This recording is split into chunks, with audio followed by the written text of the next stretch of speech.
Alright, what's good YouTube? Cardfight King here, and so I wanted to make a video. This is going to be my Malomyotismon deck profile. It's Malomyotismon is an interesting deck, and the reason why I wanted to make this because I just wanted to get this out here as as another BT8 deck profile for you. But I think it's a good entry level purple type of deck. It's like if I were to teach somebody how to play purple, coming into the Digimon TCG, someone who's new and whatnot, this is the type of deck that I would give them first. It has a lot of the core mechanics with milling, revival from the drop zone, and things like that. Just a lot of the core mechanics that I would personally use. Now, is the deck like ultra competitive? No, about not all means. Can it take games off of it? Sure, if you can get everything going for you in the right way. But again, I think it's a fun deck. I think it's a good entry level deck for teaching purposes, and to help people learn the core mechanics of purple. So yeah, that's why I just wanted to make this profile for you guys. It just kind of give you guys a baseline build of what it does. It has a lot of really cool mechanics. I think Malomyotismon is a cool card, but yeah, we'll see. So starting off with the eggs. 4 Digimon, 1 Pagumon. Digimon is the best purple egg. You want to just have this card here just to draw 1 trash one. It's more or less controlled trash filling, which is what you want. Pagumon is more random trash filling. I think Pagumon will be a lot better maybe when Beelzemon comes out, but milling to top 2 cards deck can help because the deck does want to fill up his trash quite fast. 2 Psychmon for the rookies. 2 Psychmon. It's really for Imperial and Beelstar right now. 2 Gazimon, just a generic memory blocker. I always play at least 2 Gazimons in all of my purple decks. He's just that good. 2 Lopmon. So Lopmon is in here because when you play a Tamer, you can gain a memory. The only thing is that it just doesn't come up too often, because sometimes this deck will need to die for like a scatter mode or whatever it is. But when you can use it to play down a Tamer to gain a memory, kind of like extends your turn if your opponent puts you to 2, but you need to drop a Yu-Gi-Oh or something like that. And then we got 4 copies of Godmon. I tried to find a way, an excuse of why you don't play this Godmon, but this is literally the best purple rookie in the game right now. It's just too strong. Historically, this has been just too strong of a setup card for purple, and especially with Izamon magnifying how good this card is, you want to run 4 of this card in pretty much any purple deck that you play that you use like a purple base for.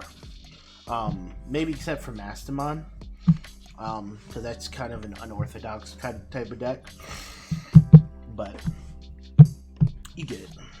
Going into level 4s, 2 blocker Devimons. Just 1 cost Evo generic blockers.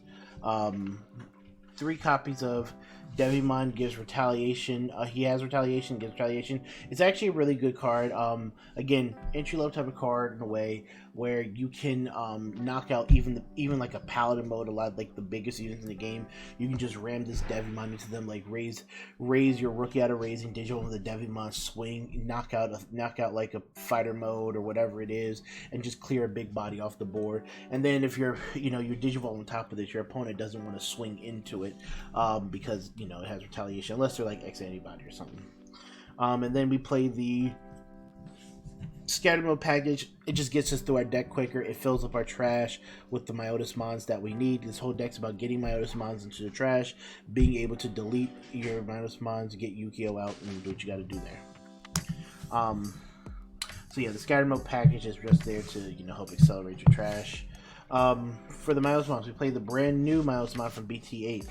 So when Digivolving, you trash the top 2, and then you can play a Yu-Gi-Oh! Oikawa, which is the Tamer form, from your trash without paying his memory cost.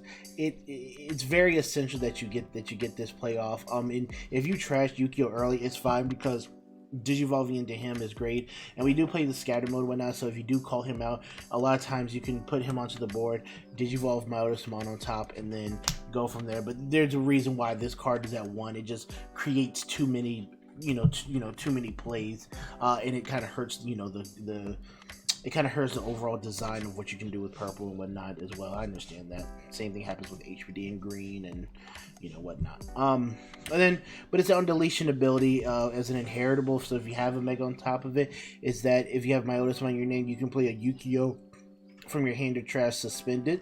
So the important thing is that you play it from suspended, right?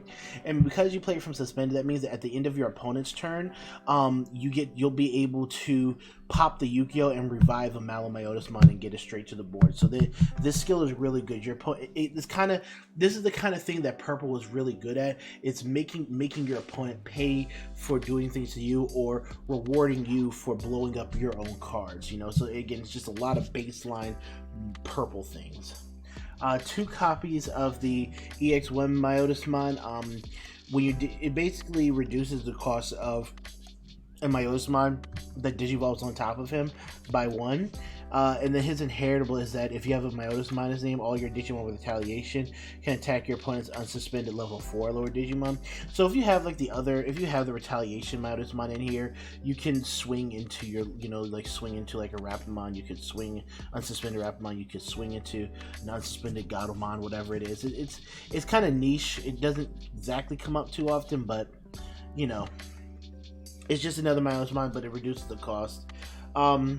And then my last 7, I'm playing Rebellionmon. Now I know that I usually would play the other Myotismon. The reason why I play my Rebellionmon is, one, when I digivolve into him, he gains retaliation and blocker, but you're also discarding a card, so you're putting a Myotismon into the trash.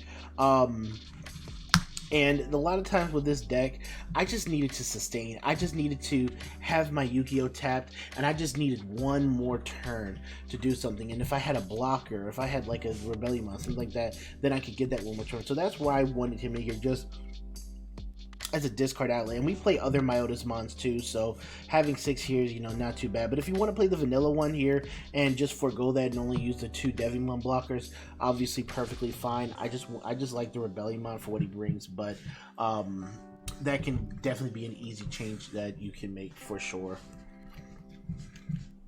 And then on to the Megas. 4 copies of Malomyotismon. This is the new boss. One of the new bosses for purple. So what Malo does, pretty cool, interesting card. So on play, you get, if you have 5 or more cards with Myotismon in there, in your trash, you delete one of your opponent's unsuspended Digimon and trash the top card of their security. So a lot of again, this whole play centers around Yu-Gi-Oh tapping, playing this guy for free. Now you can play like in your 5 lineup, you can play, instead of like Rebellionmons, you can play like Mummymons, because Mummymon can swing, blow himself up, and then you can play the Malomyotismon that way. So that's something that was brought up to me that's very interesting that I may test out. So there's just like a lot of different ways you can bring out Malo.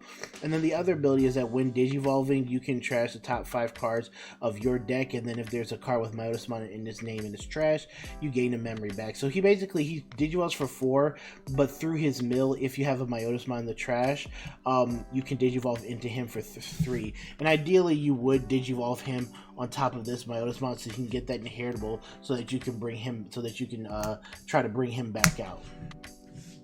And then the next 2, I'm playing 1 copy of Venom Myotismon.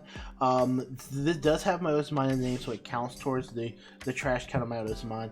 And it has security attack +1, but when one of your opponent's Digimon becomes suspended, you gain a memory. So it's just a card there, like if you digivolve into him and you just have him sitting there, your opponent, if they try to swing on you, they lose his memory. So he's kind of like a half of a Hammer Spark, essentially, if your opponent is trying to swing around this card, basically. And he does have security attack +1, so he can put on some security pressure as well. And then I'm running 1 copy of the old Malomyotismon. He's really just in there for if I'm still in the early game, I don't have all my Malos in the trash, but I have him in the trash. Rather than bring out this Malo who's not going to get his on play ability because I don't have 5 Malos in the trash after he's brought out, you can bring this Malomyotismon out. It's still 12k, still same power, but he has piercing, and then when another Digimon's deleted, you can gain a memory. So he does have some plays, and he does have that piercing. So if your opponent like tries, swings on you, then drops a Tamer, with Pyodramon or whatever it is, and you can bring him out, you can swing, pierce through the Pyodramon, and do what you got to do there. But he's just there just in case. But really, once you get to mid-late game, you're really just going to be summoning these guys and going forth, and then he just becomes the name. You never really go into him. He's like a card you just really just trash. But he is a Malomyotismon, so he can be summoned by the Yu-Gi-Oh! For options, we're running 3 copies of Pandemonium Flame. This is a new option that we got. So what Malo does, so basically you delete one of your Digimon to delete one of your opponent's Digimon, unsuspended Digimon with a level less than or equal to the deleted Digimon's level. So as you notice, Malomyotismon's a 13k, so it hits a lot of things in the game. This deck needs a lot of its self-destruction cards, because you want to keep blowing up your stuff, proccing Yu-Gi-Oh!, proccing Analog Youth, and then going from there. It's kind of like the whole point of this deck. So that's what Pandemonium Flame does. And then Insecurity, you delete one of your opponent's unsuspended Digimon. So this is good actually even against Imperial. Like a Pyodramon can swing into your security. They can hit this because he restands, it can pop it. You can pop a fighter mode after the fighter mode restands. So it's nice. It's basically a less expensive Trump Sword. It's a Trump Sword in security, but a less expensive self-destructive kind of Trump Sword in your hand. Then I'm running 2 copies of Deathclaw. We already know what Deathclaw does. We pop a card on our board, pop a level 4 or less. Again, another self-popping card. 1 copy of Calling from the Darkness. I usually play 1 in all my purple decks. It's just a card where you can blow something up or not if you don't have a board, and you can get your resources back. So if you need a Mega in hand, if you need a Myotismon in hand, if you need to grab the if you want to make a play with Eismon because you milled your 1 copy of Eismon but your scatter mode's dying, so you could do a lot of different things with the Calling from Darkness. Again, it's just a card that gives you 2 of your Digimon resources back, which is really, really good to me. And then 2 copies of Miss Memory Boost. Mill 2, draw 1. Again, helps you accelerate the drop zone, and the extra memory does help out in a lot of situations. You guys know from Beelstar, this card actually comes in clutch a lot of the time. But that is the option cards. In the Tamers, easily enough, we run 4 copies of Yu-Gi-Oh! And we run 4 copies of Analog Youth. This deck definitely does revolve around destroying your level 5, so that's why we're playing the 4 Analog Youth. It puts cards into the drop zone, so you look at top 3, and then you are grabbing a Digimon card, and then when your Digimon with a source dies, you can tap him to hatch an egg and gain a memory. A lot of times you can gain back a ton of memory with this deck because you're going to be destroying your Myotismons, your Malomyotismons that have sources underneath of them, tapping the Analog Youth and going off. So this card definitely pops off a lot in this deck. And then Yu-Gi-Oh!, which is what the deck is actually centered around. This is probably the most important card in the deck outside of seeing your Malos in the trash. So all turns when a Myotismon is deleted, you can suspend him to gain a memory. So he's basically like an Analog Youth, but except for Myotismons.